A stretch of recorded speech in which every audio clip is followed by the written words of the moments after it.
Welcome back to my channel Sonu special. ಇವತ್ತು ತುಂಬ ರುಚಿಯಾಗಿ ಟೊಮೊಟೊ ಪಲಾವ್ನ ಹೇಗೆ ಮಾಡೋದು ಅಂತ ನೋಡ್ಕೊಳ್ಳೋಣ. ವಿಡಿಯೋನ ಶುರು ಮಾಡೋದಕ್ಕಿಂತ ಮುಂಚೆ ನೀವು ನನ್ನ ಚಾನಲ್ಗೆ ಹೊಸಬ್ರಾಗಿದ್ದರೆ ಕೆಳಗಡೆ ಕಾಣಿಸ್ತಾ ಇರೋ ರೆಡ್ ಕಲರ್ ಸಬ್ಸ್ಕ್ರೈಬ್ ಬಟನ್ ಮೇಲೆ ಕ್ಲಿಕ್ ಮಾಡ್ಕೊಳ್ಳಿ. ಹಾಗೆ ಪಕ್ಕದಲ್ಲೇ ಕಾಣಿಸೋ ಬೆಲ್ ಐಕಾನ್ ಮೇಲೆ ಕೂಡ ಕ್ಲಿಕ್ ಮಾಡ್ಕೊಳ್ಳಿ. ಬನ್ನಿ ಇವಾಗ ರುಚಿಯಾದಂಥ ಟೊಮೊಟೊ ಪಲಾವ್ನ ಹೇಗೆ ಮಾಡೋದು ಅಂತ ನೋಡ್ಕೊಳ್ಳೋಣ. ಒಂದು ಮಿಕ್ಸರ್ ಜಾರ್ಗೆ ನಾನಿಲ್ಲಿ ಒಂದು ಬೆಳ್ಳುಳ್ಳಿ ಹಾಗೆ 1 ಇಂಚಷ್ಟು ಶುಂಠಿ ಜೊತೆಗೆ 2 ಹಸಿರು ಮೆಣಸಿನ್ಕಾಯಿ ಜೊತೆಗೆ ಸ್ವಲ್ಪ ಕೊತ್ತಂಬರಿ ಸೊಪ್ಪು, ಸ್ವಲ್ಪ ಪುದೀನ ಸೊಪ್ಪು ಹಾಗೆ ಒಂದು 3 ಬ್ಯಾಡಗಿ ಮೆಣಸಿನ್ಕಾಯಿನ ಹಾಕೊಳ್ತಾ ಇದ್ದೀನಿ. ಇದರಿಂದ ಕಲರ್ ತುಂಬಾ ಚೆನ್ನಾಗಿ ಬರುತ್ತೆ. ಹಾಗೆ ನಾನಿಲ್ಲಿ ಒಂದು ಚಿಕ್ಕ ಈರುಳ್ಳಿನ ಕಟ್ ಮಾಡಿ ಹಾಕೊಳ್ತಾ ಇದ್ದೀನಿ.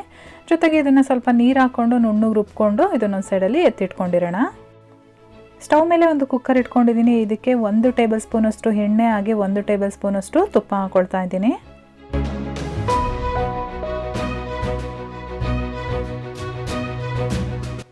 ತುಪ್ಪ ಎಲ್ಲ ಚೆನ್ನಾಗಿ ಕರಗಿದ ಮೇಲೆ ನಾನಿಲ್ಲಿ ಮಸಾಲೆಗಳನ್ನ ಆ್ಯಡ್ ಮಾಡ್ತಾ ಇದ್ದೀನಿ. ನಾನು ಇದಕ್ಕೆ ಚಕ್ಕೆ, ಲವಂಗ, ಏಲಕ್ಕಿ, ಮರಾಠಿ ಮೊಗ್ಗು ಹಾಗೆ ಒಂದೇ ಒಂದು ಅನಾನಸು ಕೂಡ ಸೇರಿಸ್ಕೊಂಡಿದ್ದೀನಿ. ಇದನ್ನು ಒಂದು 20 ಸೆಕೆಂಡ್ಗಳ ಕಾಲ ಫ್ರೈ ಮಾಡ್ಕೊಳ್ಳೋಣ.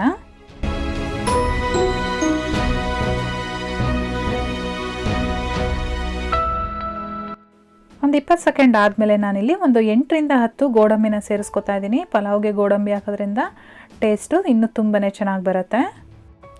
ಗೋಡಂಬಿ ಸ್ವಲ್ಪ ಕಲರ್ ಚೇಂಜ್ ಆಗಬೇಕು. ಸ್ವಲ್ಪ ಕಲರ್ ಚೇಂಜ್ ಆದಮೇಲೆ ನಾನಿಲ್ಲಿ 2 ಮೀಡಿಯಮ್ ಸೈಜ್ ಈರುಳ್ಳಿನ ಈ ರೀತಿ ಸ್ಲೈಸಸ್ ಥರ ಕಟ್ ಮಾಡಿ ಇಟ್ಕೊಂಡಿದ್ದೆ. ಅದನ್ನು ಕೂಡ ಆ್ಯಡ್ ಮಾಡಿಕೊಂಡು ಬಾಡಿಸ್ಕೊಳ್ತಾ ಇದ್ದೀನಿ. ಈರುಳ್ಳಿ ಸ್ವಲ್ಪ ಫ್ರೈ ಆದಮೇಲೆ ನಾವು ಮಸಾಲೆ ಏನು ರುಬ್ಬಿಟ್ಕೊಂಡಿದ್ವಿ ಆ ಮಸಾಲೆನ ಇದ್ರೊಳಗಡೆ ಆ್ಯಡ್ ಮಾಡ್ಕೊಳ್ಳೋಣ. ಮಸಾಲೆ ಆ್ಯಡ್ ಮಾಡ್ಕೊಂಡಾದ್ಮೇಲೆ ಈ ಮಸಾಲೆಯಲ್ಲಿ ಹಸಿ ವಾಸನೆ ಎಲ್ಲ ಏನಿರುತ್ತೆ ಆ ಹಸಿ ವಾಸನೆ ಹೋಗೋವರೆಗೂ ನಾವು ಫ್ರೈ ಮಾಡ್ಕೋಬೇಕಾಗತ್ತೆ.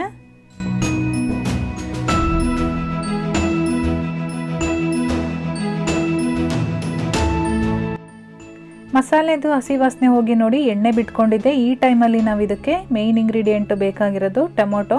ನಾನಿಲ್ಲಿ 3 ಟೊಮೊಟೊನ ಕಟ್ ಮಾಡಿ ಇಟ್ಕೊಂಡಿದ್ದೆ. ಆ ಟೊಮೊಟೊನ ಹಾಕ್ಕೊಂಡು ಫ್ರೈ ಮಾಡ್ಕೊಳ್ತಾ ಇದ್ದೀನಿ. ಟೊಮೊಟೊ ನಮಗಿಲ್ಲಿ ಚೆನ್ನಾಗಿ ಮ್ಯಾಶ್ ಆಗಬೇಕು, ಅಲ್ಲಿವರೆಗೂ ಈ ರೀತಿ ಬಾಡಿಸ್ಕೊಳ್ಬೇಕಾಗತ್ತೆ.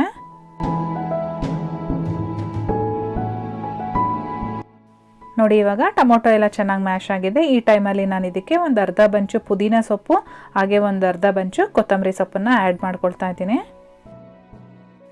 ಇವಾಗ ಇದನ್ನು ಕೂಡ ಅಷ್ಟೇ ಇದರೊಳಗಡೆ ಚೆನ್ನಾಗಿ ಫ್ರೈ ಮಾಡ್ಕೊಳ್ಳೋಣ.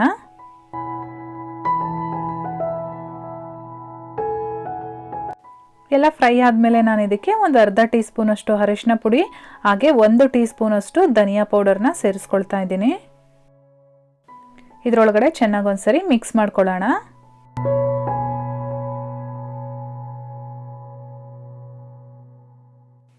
ಎಲ್ಲ ಚೆನ್ನಾಗಿ ಮಿಕ್ಸ್ ಆದಮೇಲೆ ನಾನಿಲ್ಲಿ 1.5 ಕಪ್ಪು ಅಕ್ಕಿನ ಸೇರಿಸ್ಕೊಳ್ತಾ ಇದ್ದೀನಿ. ಚೆನ್ನಾಗಿ ವಾಶ್ ಮಾಡಿಕೊಂಡು ನಾನಿಲ್ಲಿ ಅಕ್ಕಿನ ನೆನೆಸಿಲ್ಲ, ಡೈರೆಕ್ಟ್ ವಾಶ್ ಮಾಡಿಬಿಟ್ಟು ಹಾಕ್ಕೊಂಡಿದ್ದೀನಿ. ಅಕ್ಕಿ ಎಲ್ಲ ಚೆನ್ನಾಗಿ ಮಿಕ್ಸ್ ಆದಮೇಲೆ ನೀರು ಹಾಕ್ಕೊಳ್ತಾ ಇದ್ದೀನಿ. ನಾನಿಲ್ಲಿ 1.5 ಕಪ್ ಅಕ್ಕಿಗೆ 3 ಕಪ್ಪು ನೀರು ಹಾಕ್ಕೊಂಡಿದ್ದೀನಿ. 1:2 ರೇಷಿಯೋದಲ್ಲಿ ನಾನು ನೀರನ್ನು ಆ್ಯಡ್ ಮಾಡ್ಕೊಂಡಿದ್ದೀನಿ. ನೀರು ಹಾಕ್ಕೊಂಡಾದ್ಮೇಲೆ ಚೆನ್ನಾಗಿ ಒಂದ್ಸರಿ ಮಿಕ್ಸ್ ಮಾಡ್ಕೊಳ್ಳೋಣ. ಲಾಸ್ಟಲ್ಲಿ ನಾನು ಇದಕ್ಕೆ ರುಚಿಗೆ ತಕ್ಕಷ್ಟು ಉಪ್ಪನ್ನು ಕೂಡ ಆ್ಯಡ್ ಮಾಡ್ಕೊಳ್ತಾ ಇದ್ದೀನಿ. ಉಪ್ಪು ಹಾಕಿದ್ಮೇಲೆ ಚೆನ್ನಾಗಿ ಒಂದ್ಸರಿ ಮಿಕ್ಸ್ ಮಾಡಿ ನಾವು ಒಂದು 2 ವಿಷಲ್ನ ತೊಗೊಳ್ಬೇಕಾಗತ್ತೆ. ನೀವೇನಾದರೂ ಬಾಸುಮತಿ ರೈಸ್ ಈ ರೀತಿ ಏನಾದರೂ ಯೂಸ್ ಮಾಡೋದಾದರೆ 1 ವಿಷಲ್ ಸಾಕಾಗುತ್ತೆ. ನಾನಿಲ್ಲಿ ನಾರ್ಮಲ್ ಸೋನಾ ಮೊಸರಿ ಹಾಕಿ ಯೂಸ್ ಮಾಡಿರೋದ್ರಿಂದ ನಾವು 2 ವಿಷಲ್ನ ಕೂಗಿಸ್ಕೊಳ್ಬೇಕಾಗತ್ತೆ.